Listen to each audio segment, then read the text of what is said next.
Bonjour à tous et à toutes, on se retrouve dans notre studio ici au manoir du groupe Black Sheep Tribes pour une 44e séquence IT-Box et on va aujourd'hui s'intéresser à la sortie de Java 21, sortie prévue ici en cette rentrée en 7 ans.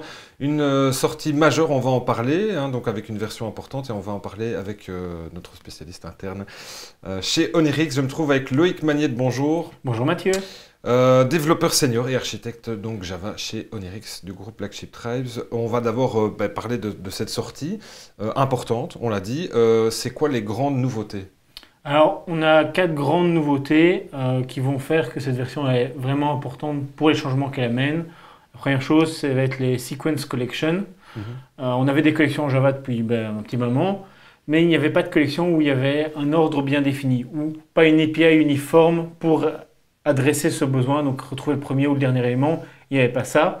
On va avoir ça qui arrive avec Java 21, on va avoir ça pour des sets, des maps, des collections, donc les listes, ce genre de choses, qui vont permettre d'avoir facilement le dernier, le premier, et de manière assez uniforme. Alors la deuxième nouveauté, elle a trait à tout ce qui est record pattern, expliquez-nous.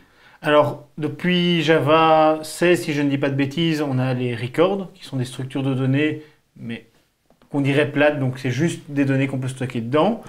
Et avec cette version, on va pouvoir déconstruire ces records sans avoir besoin d'enchaîner les points pour accéder à toutes les propriétés. On va pouvoir les déconstruire. Ça vient en lien aussi avec tout ce qui est pattern matching dans les switches.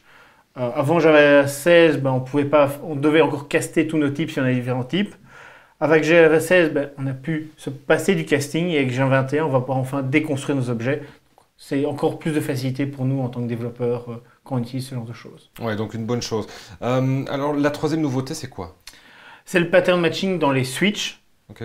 C'est nouveau une amélioration du langage. Il y a eu une première preview qui était proposée en JDK 17, mais dans le cas où on avait, on veut entrer dans un switch, mais on peut avoir un nombre, une chaîne de caractères, un chien ou toute autre chose.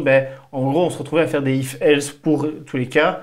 Ici, on va vraiment pouvoir le faire dans un switch case en disant si c'est un nombre, je veux afficher le nombre de telle manière. Si c'est un chien, je vais faire autre chose.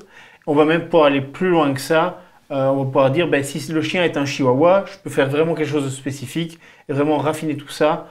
On a vraiment un enrichissement du langage de ce point de vue-là.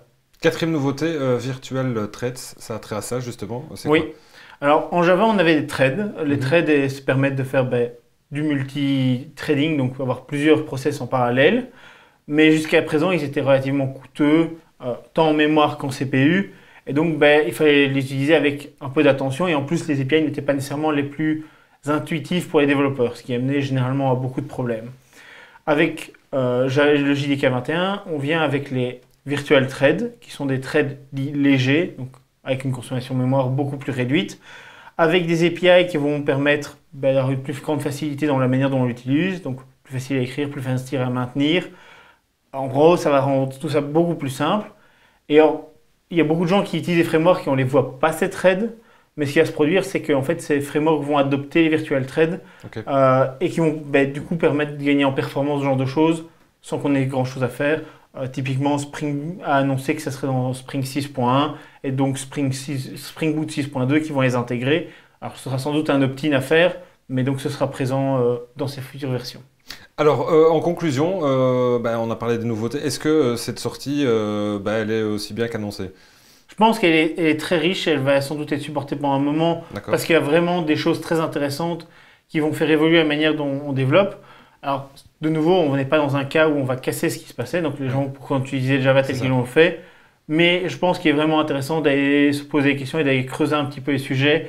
Tout ce qui est pattern matching, record pattern, même les virtual threads, si on utilise des threads, c'est très intéressant.